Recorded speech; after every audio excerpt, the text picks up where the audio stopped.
believe what we just saw?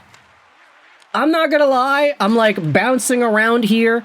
Montreal and Vancouver, there's 2 minutes, 48 seconds left in that hockey game, which is primarily taking my television screen time. I've been bouncing around between that and the Blue Jays and seeing what's going on over there and the Detroit Red Wings. Oh my gosh! What was that? All doom and gloom and no sadness to spare for all of Detroit, Michigan watching this Red Wings hockey game. Down 4-0 at the start of the second period? Are you kidding me? All it took was 3 minutes and the first period, so 23 total minutes for the Red Wings to get down 4-0 to the St. Louis Blues. But the final score of the game, 6-4. Detroit. That's right, baby. The Detroit Red Wings have scored 6 unanswered goals today to get themselves the win in regulation. What a choke for the ages by the St. Louis Blues. And you know what's even more impressive to me? It's the fact that this was a 6-goal comeback by Detroit. And you know who didn't end up getting any points in this one?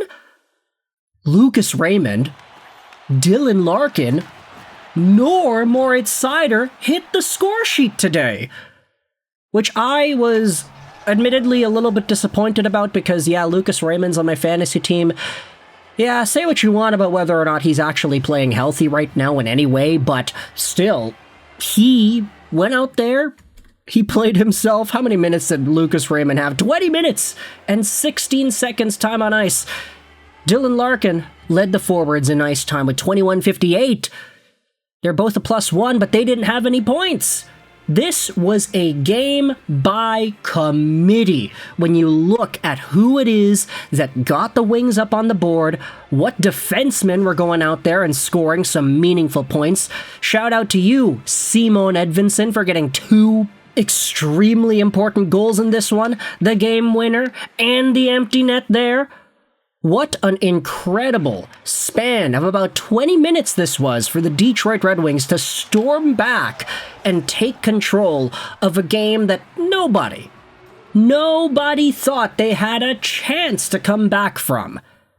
This is the 5th Detroit Red Wings 4-goal comeback of all time. The most recent one, December 28th, 2022, versus the Pittsburgh Penguins. They were also down 4-0 in that one. They won 5-4 in OT. There were a bunch of other ones, but they were in the 80s, the 70s, and the 60s, so this is the first time ever that the Detroit Red Wings have pulled off 2 4-goal comebacks in the same decade, which is quite ridiculous when you think about it. I mean, like, what team wants to go out there and say they're capable of pulling off 4-goal comebacks? It's like, yeah, you don't want to admit that you're going down by 4 goals in a hockey game, but that's what the Wings did because the Blues took advantage quickly. You could say what you want about John Gibson, but we can go over St. Louis and what they were doing in this one to get things started. First goal, it was Jimmy Snuggerud over to Cam Fowler at the point, who then takes his sweet time, throws it back over to Jordan Kyrou, who walks in with a snipe and beats John Gibson over the shoulder. You want to see Gibson make a save on that one. He just kind of looked frozen. Not the best look, but it was on the power play, so I get it. If there's a time for St. Louis to score, it's probably then.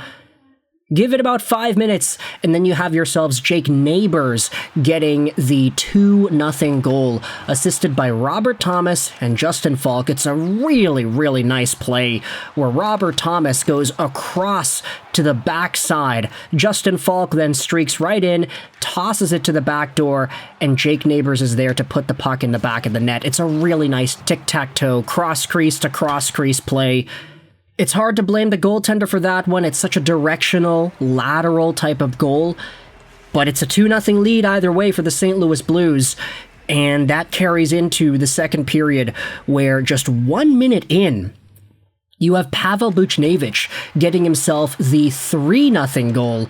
It's Dylan Holloway who curls over the face-off circle, tosses it towards the goal, and Buchnevich is there to tip it in.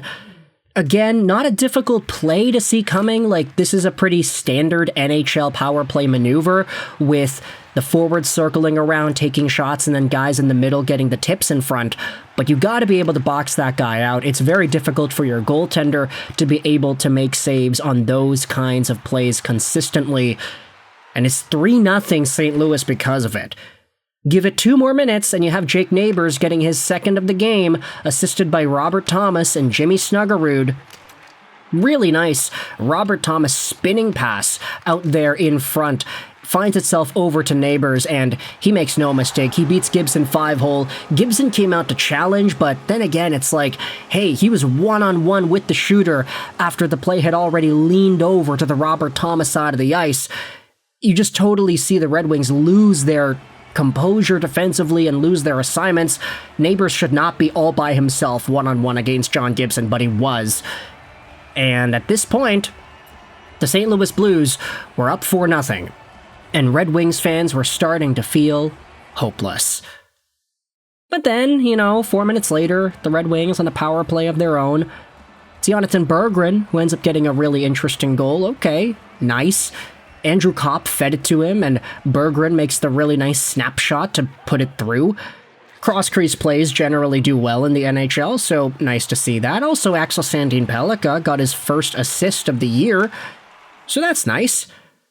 And then, just about 10 minutes later, with about 2-something to go in the period, you get yourselves Emmitt Finnie, who ends up scoring an unassisted goal off of a very weird St. Louis turnover in their own zone. Dylan Larkin is down low forechecking, so the St. Louis guy behind the goal line tries to chip it up the middle. It misses the 2 St. Louis Blues in front, and instead Emmitt Finnie pounces on that, chops the puck forward, and it beats Jordan Binnington, bringing the lead down to 2. And then, just 21 seconds later, you have the Red Wings striking yet again. It's JT Compher with a tip-in in front from a point shot done by Travis Hamonic, of all people. Like, what in the world? It's Travis Hamonic committing to the offense here. Compher right in front is able to get a goal and bring the lead to 1? At the end of the third period, 2 goals in 20-something seconds for Detroit?